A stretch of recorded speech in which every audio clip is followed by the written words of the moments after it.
റീനുവിന്റെ husband ആരാ? ഞാനാ. Caesarean വേണ്ടി വരും. എനിക്കോ? തനിക്കല്ല, തന്റെ ഭാര്യയ്ക്ക്. ബ്ലഡ് വേണം. ഇപ്പൊ വാങ്ങിട്ട് വരാം. എന്തോന്ന്? ബ്രെഡ്. ബ്ലഡ് വേണോന്ന്? ഏത് കളർ വേണം? ചുവപ്പ് മതിയല്ലേ? ഇയാളുടെ ഗ്രൂപ്പ് ഏതാ? ഒരുപാടുണ്ട്. നീലാംബരി, നീലത്താമര, നീലക്കുയില്.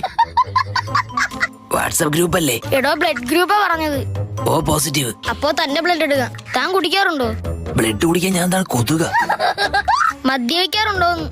ഇല്ല ഇല്ല. കുട്ടിക്ക് വേണ്ട സാധനങ്ങളൊക്കെ വാങ്ങിയോ? ഓ, ഷൂവും പേനും ഷർട്ടും ബെൽറ്റും ഒക്കെ വാങ്ങി. ഇവിടെ നേരെ സ്കൂളിൽ ചേർക്കാനാണോ കൊണ്ടുപോകുന്നത്? അല്ല, കുഞ്ഞിന് പ്രോട്ടീന് കുറവരാതെ നോക്കണം. വീട്ടില് പ്രോട്ടീൻ പൗഡർ ഉണ്ട്. അത് ചെറിയ കുഞ്ഞാണ്, അല്ലാതെ മിസ്റ്റർ ഇന്ത്യ അല്ല. ഫസ്റ്റ് ടൈം ആണോ? തല പോകുന്നതാ. അച്ഛനാവാൻ പോകുന്നത്? അതെ. ടെൻഷൻ ഉണ്ടോ? അച്ഛനായ പെൻഷൻ കിട്ടുമോ?